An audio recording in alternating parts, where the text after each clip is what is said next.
Saludos, mi nombre es Carlos Alberto Rivera Hernández. En este momento daré respuesta al cuarto parcial ordinario de la materia técnica de oralidad.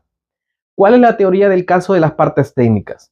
Por su parte, la Fiscalía argumentó que el imputado, Nahum Alejandro Fernández, actuó con intención dolosa y premeditada para quitarle la vida a su esposa Marina Josefina Gómez de Fernández, en el marco de un patrón de violencia sistemática.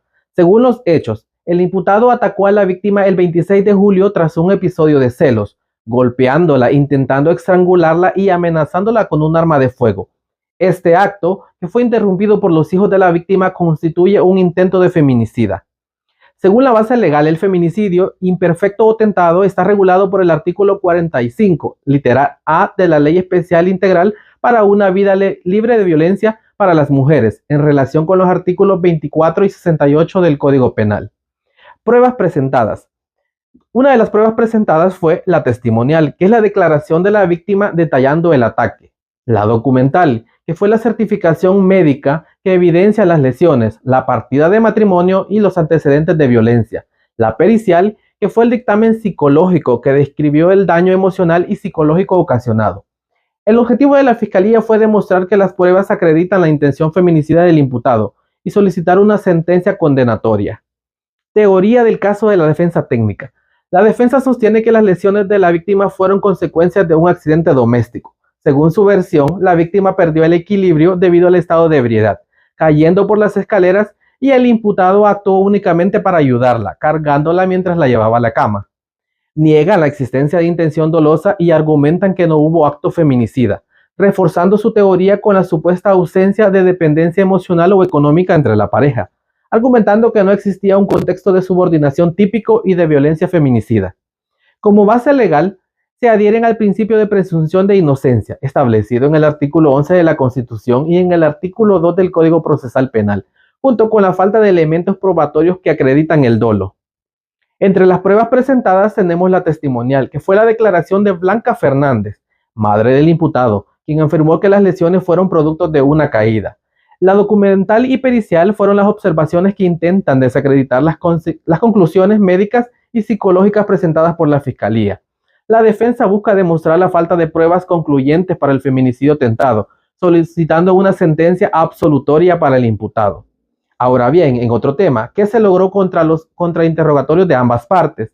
Al contrainterrogar a Blanca Fernández, la representación fiscal alcanzó varios objetivos importantes. Número 1, reforzar el contexto de violencia intrafamiliar. Blanca admitió que las discusiones entre el imputado y la víctima eran frecuentes, casi a diarias, lo que permitió que la Fiscalía mostrara un patrón de conductas violentas más allá de los hechos ocurridos el 26 de julio. 2. Debilitar la hipótesis del accidente. La Fiscalía logró que Blanca reconociera que no fue testigo directa de la supuesta caída de la víctima por las escaleras. Esto pone en duda la credibilidad de su versión, dejando su relato como una simple especulación. 3. Cuestionar la objetividad de la testigo. Blanca expresó un fuerte vínculo emocional con el imputado al referirse a él como un buen hijo y mencionarlo que lo ama como madre. Esto permitió a la Fiscalía insinuar que su testimonio estaba influido por su relación familiar y carecía de imparcialidad. 4. Evidenciar la inacción del imputado. Durante el contrainterrogatorio se destacó que el acusado no realizó ninguna acción para buscar atención médica inmediata para la víctima, lo que contradice la teoría de la defensa, que solo actuó para auxiliarla. Con esto, la Fiscalía debilitó la credibilidad de la testigo y reforzó su argumento de que los hechos se dieron en un contexto de violencia constante, desmontando parcialmente la teoría del accidente. Por su lado, la defensa técnica logró con los interrogatorios: 1. Cuestionar la congruencia del relato de la víctima. La defensa destacó que la víctima estaba bajo los efectos de medicamentos y emocionalmente alterada al rendir su declaración, insinuando que esto podría haber afectado la precisión de su testimonio. 2. Desacreditar la prueba de estrangulamiento. A través de sus preguntas, la defensa subrayó la falta de evidencias físicas, como las marcas en el cuello, que corroboraban la supuesta intención del imputado al estrangular a la víctima. 3. Introducir dudas sobre la intención dolosa. Al resaltar la falta de pruebas concretas sobre el intento de feminicidio, la defensa argumentó que no existen evidencias que demuestren el odio o desprecio del imputado hacia la víctima. ¿Qué preguntas objetables fueron detectadas en la audiencia? Como por ejemplo, el día de los hechos, ¿usted ingería bebidas alcohólicas junto a su esposo? ¿Sí o no? La pregunta busca guiar a la testigo hacia una respuesta que favorezca la hipótesis del accidente, vinculándola con el estado de ebriedad. La fiscalía objetó que la pregunta era capciosa, ya que en el interrogatorio directo la testigo no había mencionado el contexto del consumo de bebidas alcohólicas. Preguntas repetitivas, como por ejemplo, usted aseguró que su hijo no tenía problemas con la bebida, ¿verdad?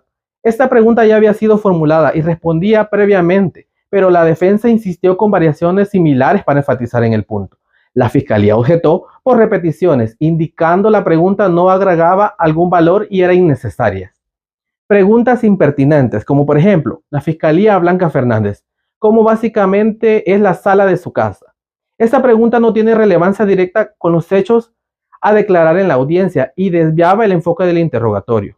La defensa objetó por falta de pertinencia, pero el tribunal permitió que la pregunta se considerara que podía tener alguna relación con la ubicación de los eventos. Preguntas que debieron ser objetadas pero no lo fueron, como por ejemplo, ¿usted sabía si el médico forense detectó lesiones graves en su cuerpo?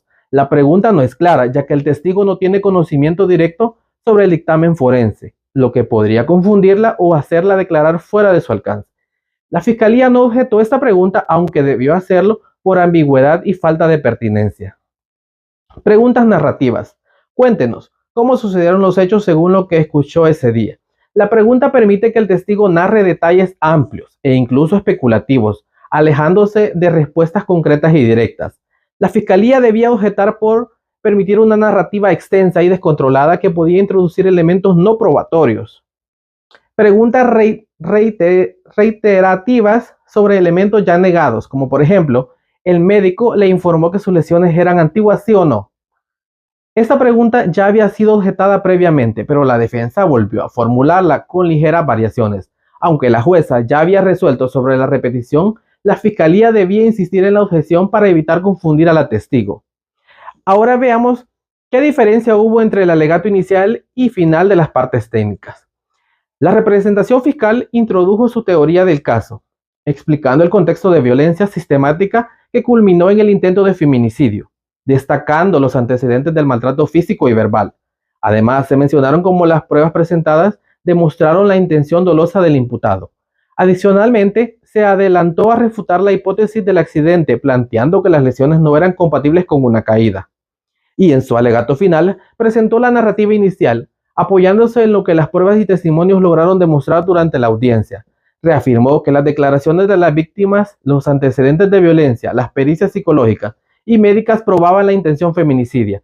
Refutó la teoría del accidente como una explicación inconsistente e improbable y solicitó una condena. La defensa en su alegato inicial introdujo su teoría del caso argumentando que las lesiones de la víctima fueron producto de un accidente doméstico y no de un acto doloso.